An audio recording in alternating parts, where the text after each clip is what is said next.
children, how are you all? Hope you all are well. Children, in the last video, I have explained you chapter number 1, measurement. Today, I'll discuss examples given in the book and few topics as well. See children, page number 11 of the book and its example number 1. Question is that each side of an aluminium cube is 4 centimeter. What is the given side? Side of an aluminium can given is 4 centimeter. The length of this is 4 centimeter. Question is that you have to find its volume as well as total surface area. You have to find out the volume and the total surface area. What is the formula of volume of cube? Volume of cube is side cube. That means a cube, or you can write side cube. Now what if the side is 4 centimeter? 4 cube means what? 4 into 4 into 4. 4 4 are 16, 16 4 are 64. So answer is 64 centimeter cube. The volume is 64 centimeter cube of the aluminium can. Now total surface area. The total surface area of a cube is what? 6a square. The formula of total surface area is 6a square. So it is 6 into a square. A square is what? Side into side. That means 4 into 4. Now when you will multiply 4 into 4, you will get 96. 6 4 is 24, 24 4 is 96 centimeter square. Okay, since area, the SI unit of area is, every time in the area 2 sides are multiplied, that's why it will be square. And in volume, all the 3 sides are multiplied, that's why its unit is centimeter cube, children. So this is the example number 1. Now example number 2 is what, children? Example number 2. What example number 2 is? A tank of height 32 meter. What is the height? What is the length? What is the length of the tank is 32 meter, and breadth is, what is the breadth?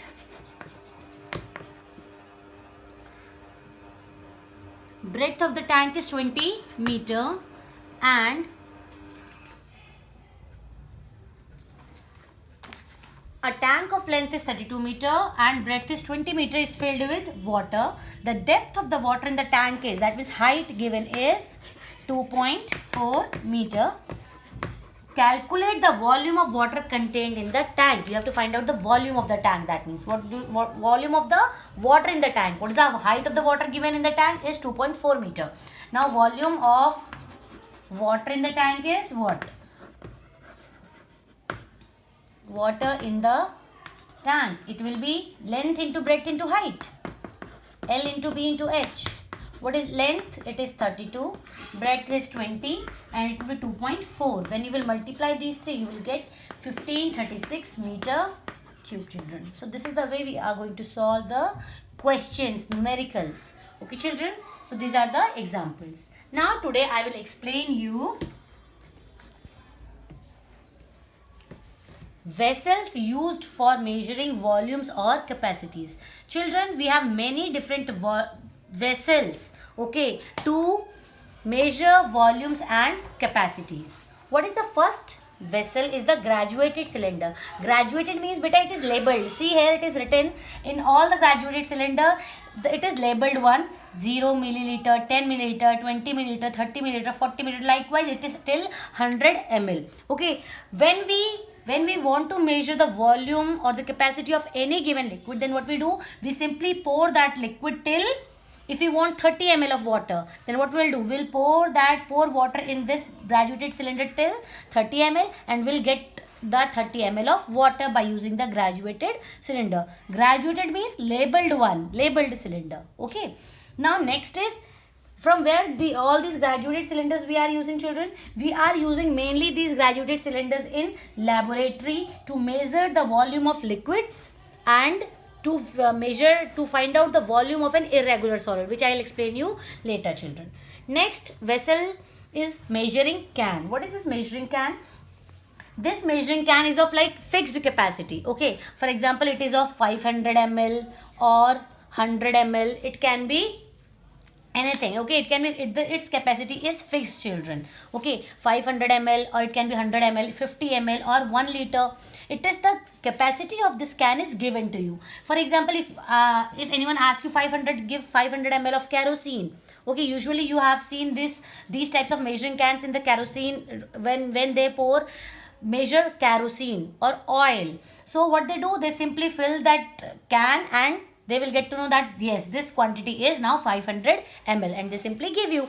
So this measuring can is used to measure the volume of kerosene and lubricating oils. Usually oils, to measure the oils we are using measuring cans. Now next type of vessels are measuring beakers. What are these? Are measuring beakers.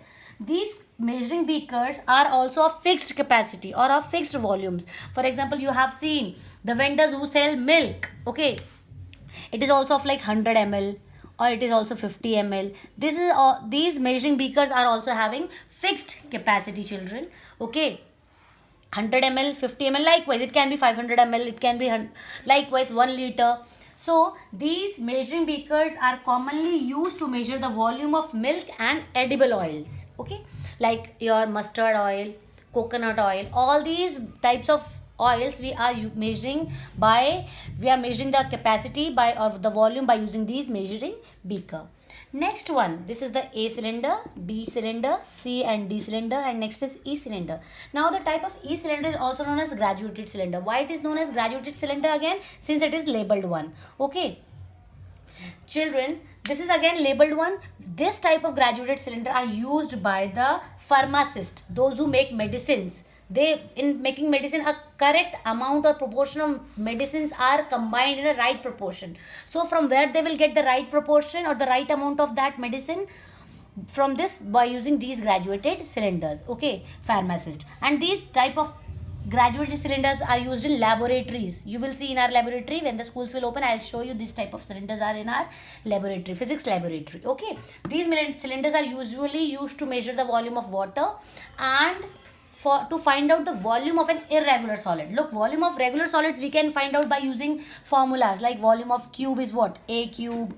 Likewise, volume of cuboid is L into B into H. Likewise, cylinder, formula of volume of cylinder you know, volume of sphere you know. But if you have an irregular solid like this, a stone piece, are you able to find out the volume of this stone piece? Do you have any formula to find out the volume of this stone piece? No, you do not have any formula to find out the volume of this stone piece.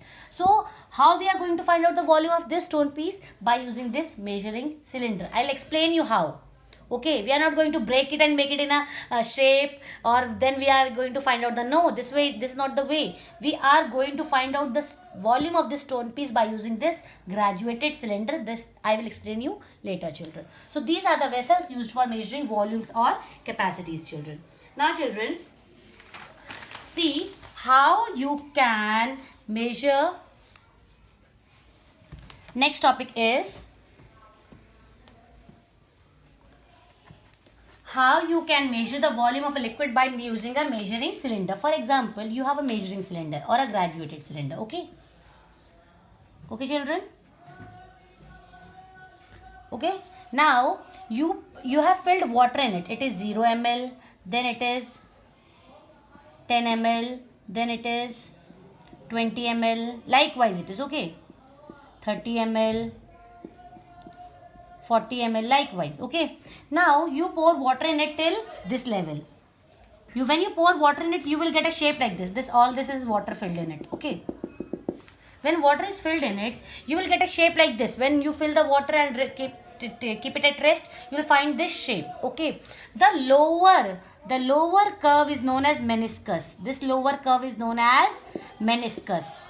Okay, and to find out the correct volume of the water in this measuring cylinder or the graduated cylinder, you always have to see the lower meniscus, not this upper meniscus. Okay, to find out the correct volume, this lower meniscus is to be seen. Now how you will see, how you will keep your eye? Will you keep your eye here and see this, or you will keep your eye here and see? No, this both are not the correct ways of finding out the volume from the measuring cylinder. Where you have to keep your eye? At the level of the water. Here you have to keep your eyes to find out the correct volume of the water. Okay, from these two are incorrect ways, and this is the correct way of measuring the volume by using a measuring cylinder. Okay children, this is the correct reading and these both are wrong readings. Now next is what? volume of irregular solids. The last topic for today is volume of irregular solids. See children, how we can find out the volume of irregular solids. This is an activity I will show you. Look, irregular solids. What are irregular solids? Which do not have a regular shape, like a cube, like a cuboid or a cylinder or a sphere. It has an irregular shape. For example, the apparatus required. Apparatus means the things which you require to find out to volume of irregular solids. First is measuring cylinder. Measuring cylinder. Then next is water. Then a table. A stone piece. A thread. Okay, these are all the things which you require to find out the volume of irregular solids. Place a table. On that table, keep a measuring can, okay, or a graduated cylinder. Now pour a known quantity of water in this measuring cylinder. We have poured how much quantity? 30 ml of water we have poured in it. Okay, so this is the 30 ml of water. Okay, 30 ml. It is 30 ml. Now, next what we have to do, on a stone piece, tie a thread. Tie the stone with a thread. Now, slowly and slowly, gradually, you just lower down that stone with the help of this thread onto the bottom of this measuring cylinder. Okay, with this thread you have poured down this, immerse this stone piece inside the measuring cylinder. After that, what will happen? As it will go down, what will happen to the level of water? Will it remain same? No, the level of water will raise now. Now let's say the initial level of water we denote by V1, let it be 30 ml. And after immersing the stone piece, what will happen? The level of water increase. Let's say now the water level reaches up to 40. Okay, it is now reaching up to 40 ml. Now the final volume of water will be, V2 will be 40 ml. To find out the volume of this stone piece, what is the formula? Volume of stone piece is equals to the volume of water displaced. What happens as soon as this stone piece goes inside the graduated cylinder? It displaces an amount of water, okay, a volume of water. So volume of stone piece is equals to volume of water displaced by it. Okay. So volume of stone piece, let's say capital V. Volume of water displaced, how will we find out? V2 minus V1. Final level of water minus initial level of water. V2 minus V1 equals to what?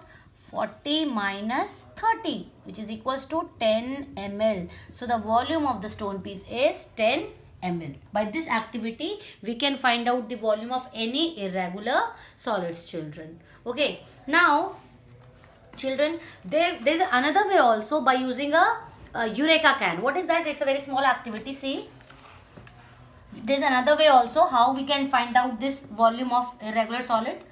Take a Eureka can. What is a Eureka can, children? Eureka can is this. See, Eureka can is like a measuring cylinder only, but having an opening called spout. It has a spout.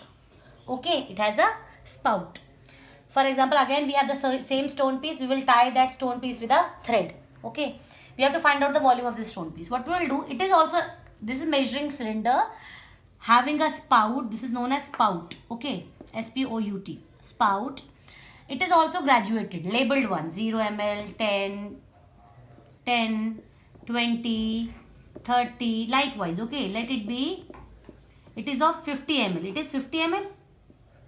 What we have to do in this activity, we will fill the water till this 50 ml. Till 50 ml. So that it is not going like overflowing. Okay, it is just touching this spout. It is not overflowing right now. In down of it, we will keep a cylinder, a beaker. Okay, we have kept a beaker. Okay, now what is the case? See, now what we will do?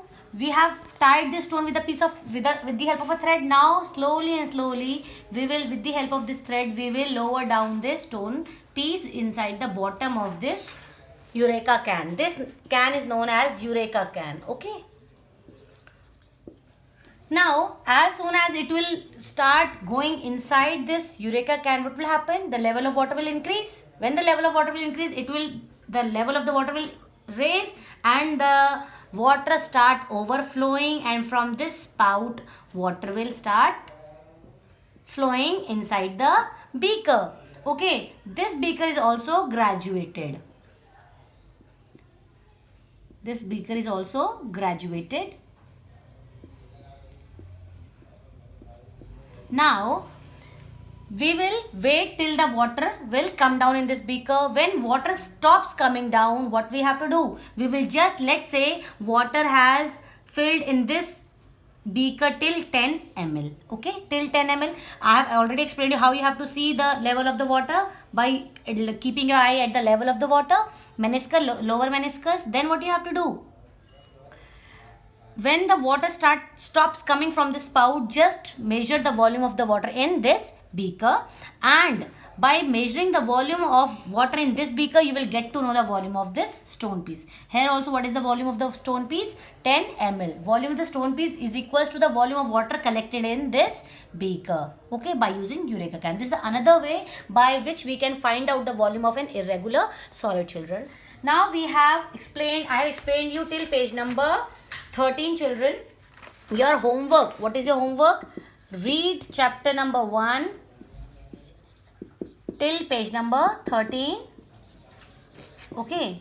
And next work is to do checkpoint 1 in your book itself. Okay, children? Thank you, children.